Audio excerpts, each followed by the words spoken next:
How did a small, rainy island in the North Atlantic come to rule over a quarter of the world's land and people? This is the story of the British Empire.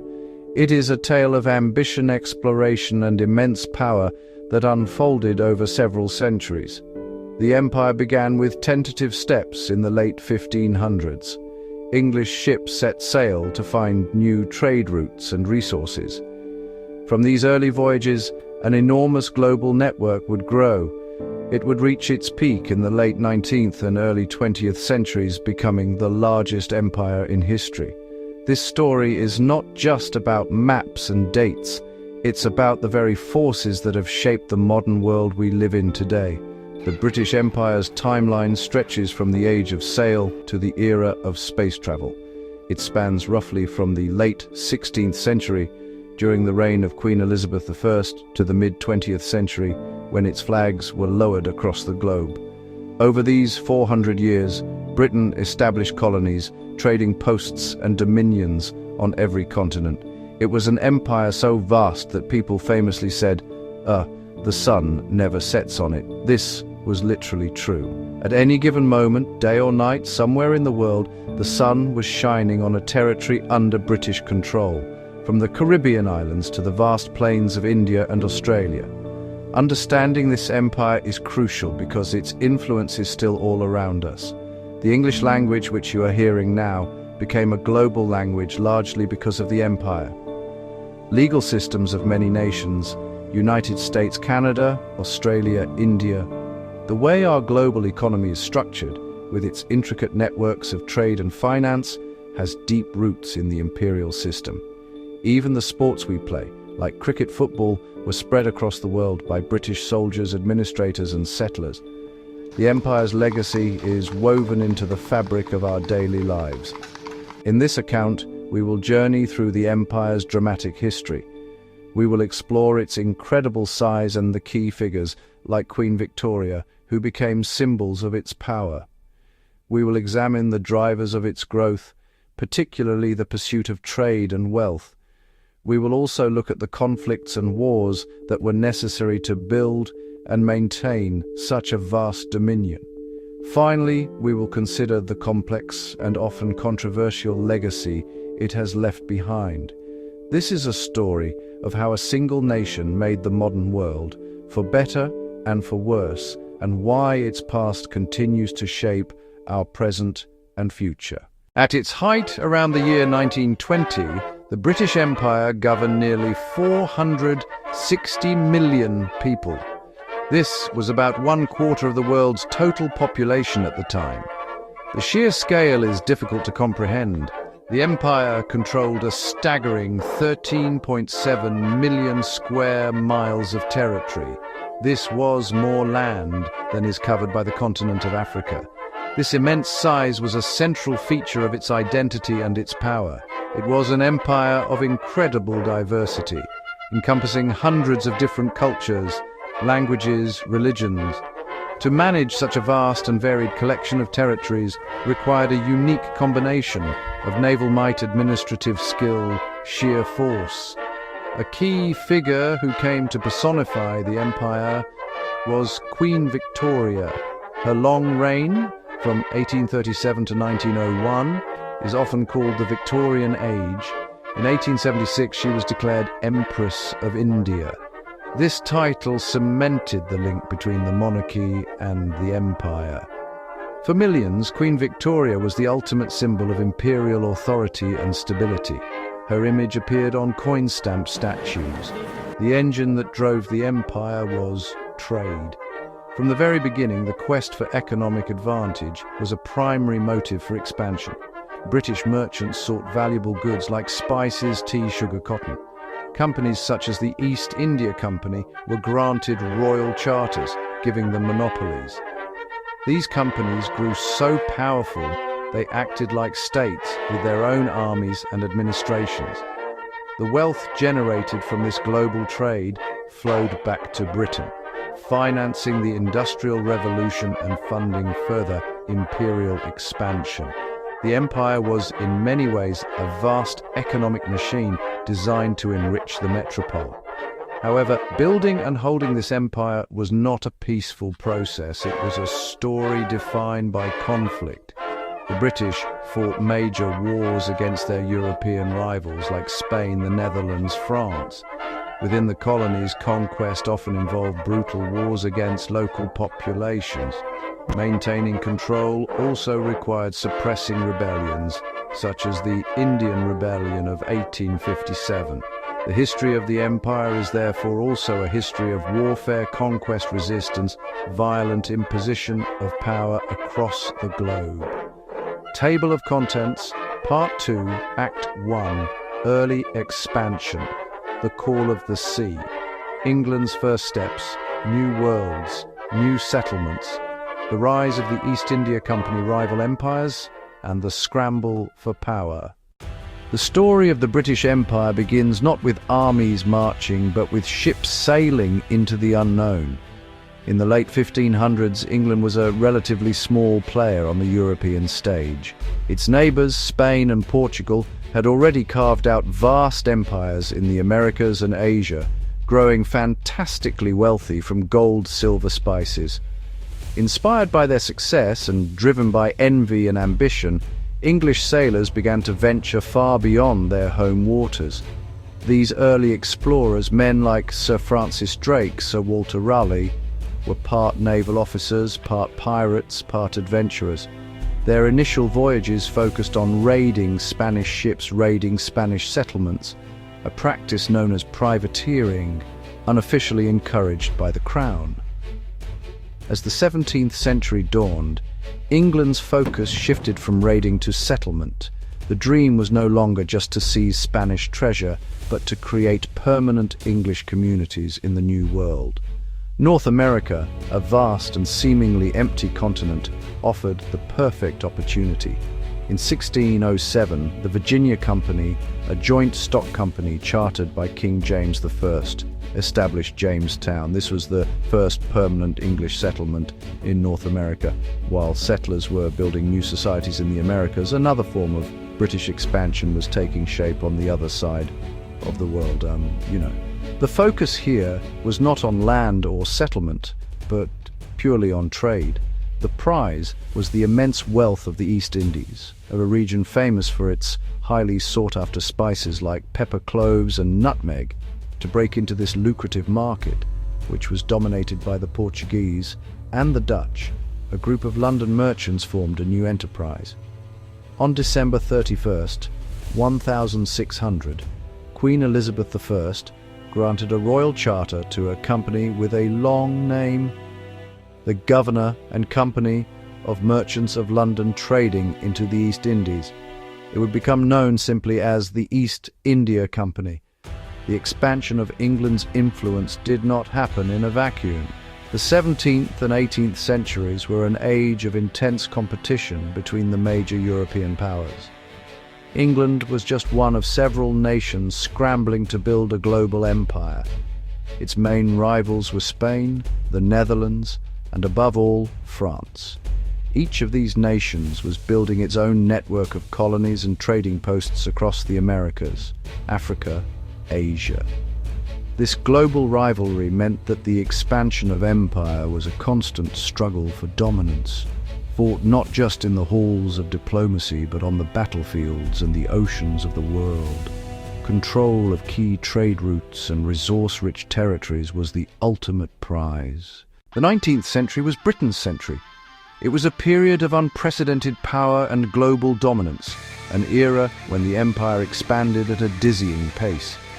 The foundation for this imperial century was not laid on the battlefield, but in the noisy, smoky factories of northern England. This was the age of the Industrial Revolution. Britain was the first nation to industrialize, and for decades it held a near monopoly on the new technologies that were transforming the world.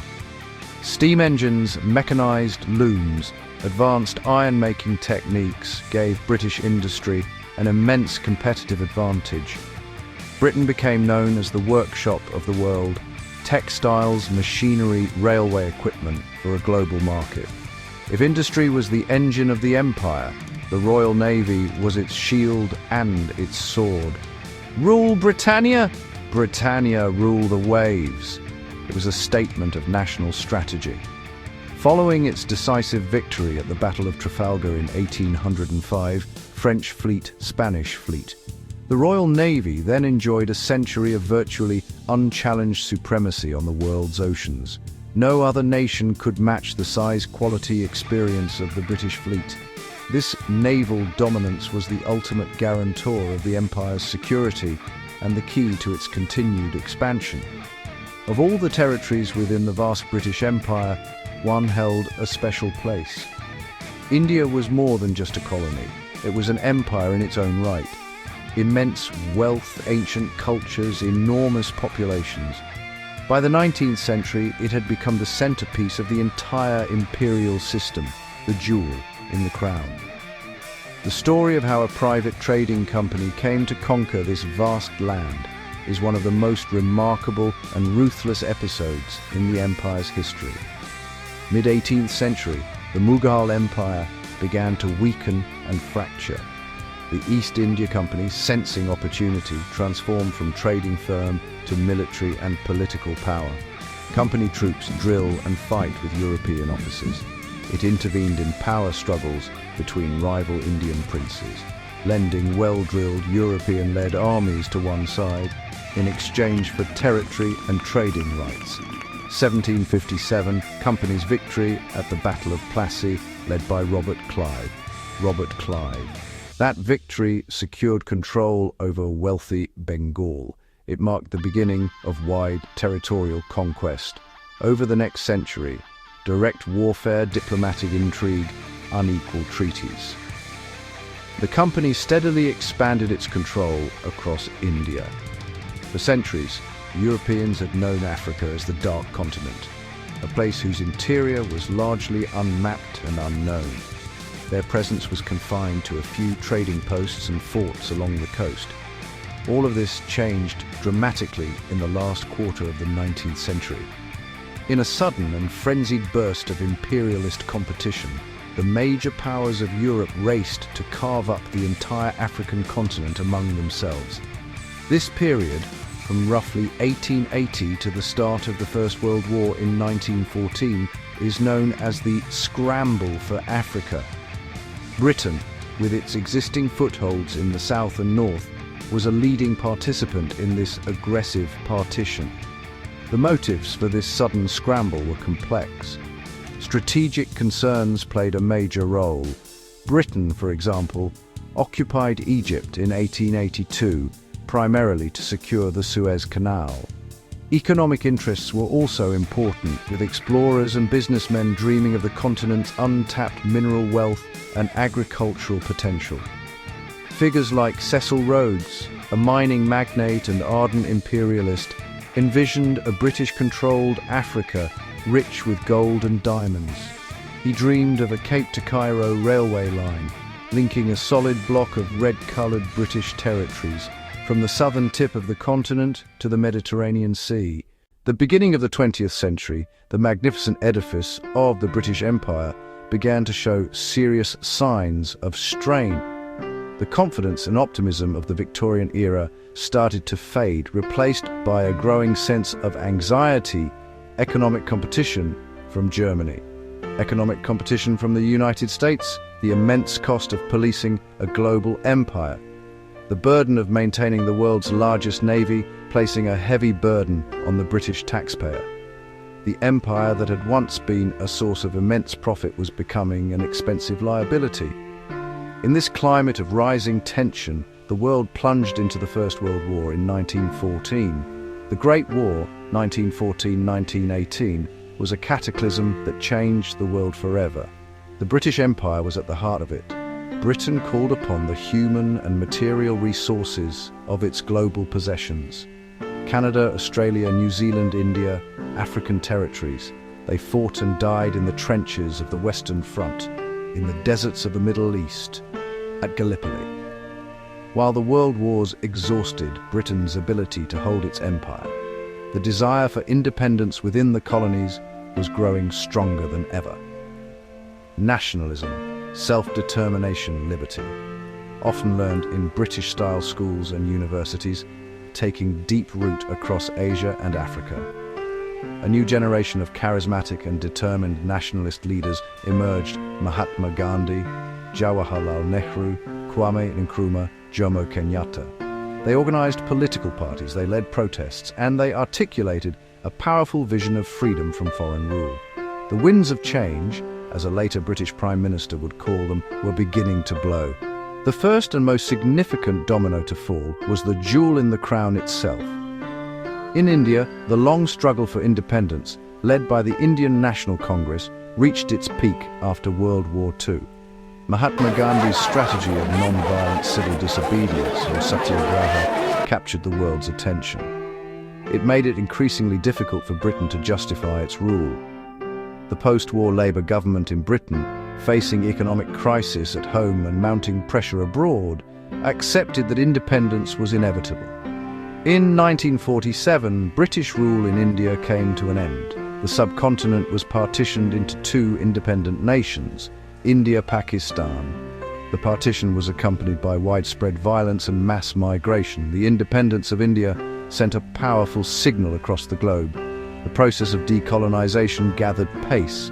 The final symbolic act came in 1997, when Hong Kong was handed back to China. An empire that had taken centuries to build had been dissolved in the space of a few decades. To say that the British Empire is a thing of the past is to miss the point entirely.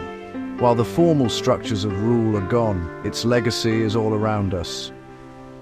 Its echoes are heard every day in the global dominance of the English language, the lingua franca of business science, the internet. The legal and political systems of countries like the United States, India, Canada rest on English common law and parliamentary democracy. Global trade and finance, with London as a hub, trace back to imperial commercial networks. The empire is not dead. It has simply changed its form. This legacy is deeply contested. For some, it meant progress and modernization. Railways, schools, hospitals. Suppression of the slave trade, introduction of the rule of law. For others, the legacy is exploitation, violence and racism. We must hold both truths at once. Development and destruction, connection and conflict, immense achievement and profound harm, heroes and villains, unintended consequences and paradoxes. Understanding the past is not simple praise or blame. It's recognizing how past actions shape our world. The past is never truly past. The empire's long shadow remains challenging us to confront its legacy with honesty, empathy, and a critical eye. Share your thoughts on the empire's good and bad in the comments, and please like and subscribe.